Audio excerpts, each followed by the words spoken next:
Hey fellow rock tumblers, check it out. This is a bunch of what I'm calling sea maggot that I found out in West Texas near the town of Alpine a couple of weeks ago. This was on some private property. There was lots of this laying around. You can see these all have like little seams of agatiness in them. Look at that. So I thought, let's see how well this stuff will tumble. Get all these in the barrel and get them tumbling and see if we can make them shiny. I honestly don't know how this is going to turn out. This is a first for me. So what I'll do is I'll get all these rolling in a barrel, get them in the coarse grit, the 6090 silicon carbide, and then I will make them smooth. And once they're smooth, I'll bring them back in here and I'll show you what these look like before moving them onto the polishing stages in the vibratory tumbler. After only a couple of weeks of coarse grit tumbling, these sea maggots are finished. I decided to just go ahead and move them onto polishing because some of these were doing some strange things. They were breaking apart, and honestly, I don't think they're ever going to get super smooth. Like this one, for example, you can see has a lot of roughness to it. In spite of that, though, I still think a couple of these at least will be really pretty once they get shined up in the vibratory tumbler. And a couple of them will probably be duds. That's to be expected. Let's find out. I'll go ahead and get these now going in the vibratory tumbler. I'll go for 8 days, use 4 different grits, and when I'm finished, I'll bring these back in here and show you what they look like. Well, check it out. I'm all finished with the tumbling and polishing of these sea maggots that I found out in West Texas. We have a couple of good ones in here. Let's take a closer look at the nicer ones. This one has plenty of detail in it. Look at all of that. And then check out the color on the backside. Is that blue or what? Isn't that beautiful? I just love that.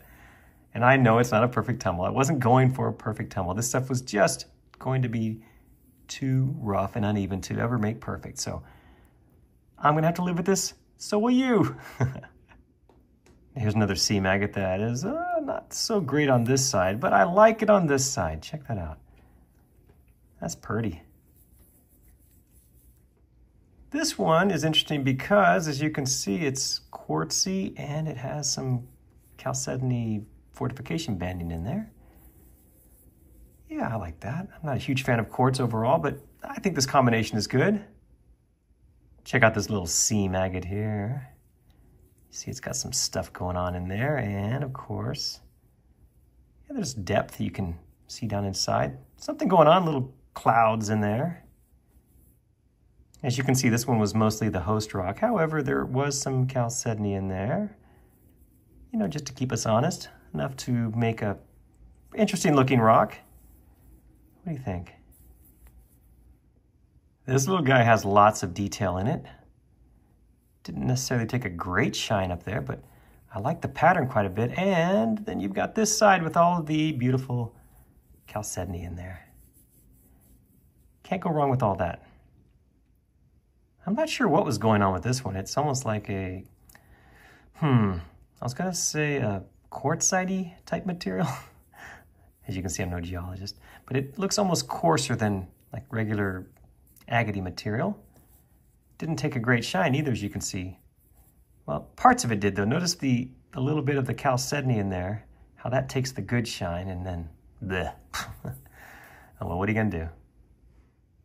And although this one has quite a lot of fracturing in it, I still like it. I still think it has tremendous detail. Look right in there. You can see that there's definitely stuff inside. Agate stuff, so there you go. Okay, just 2 more to go. Let's show this one, which has lots of quartz, as you can see, but still it's interesting, I believe. And look at the bottom there. It's a little bit of agatiness in there, maybe not a lot. Not horrible, right? For the last one, check this out. It has the beautiful seam of agate running through there, as you can see. Got some banding. Then you've got this host rock, maybe a rhyolite, whatever it is. Does not take quite the shine. That's a good contrast. You can really see the difference there. The lights, see the reflection there versus, well, can I get it on there somehow? Yeah. Well, you get the point. That chalcedony-rich vein shines much better than the rest of the rock. Thank you so much, fellow rock tumblers and fans of shiny rocks, for joining me on this little tumbling adventure with small sea maggots that I found out in West Texas. Hope you enjoyed it. If you did, please remember to check my other videos for more like this.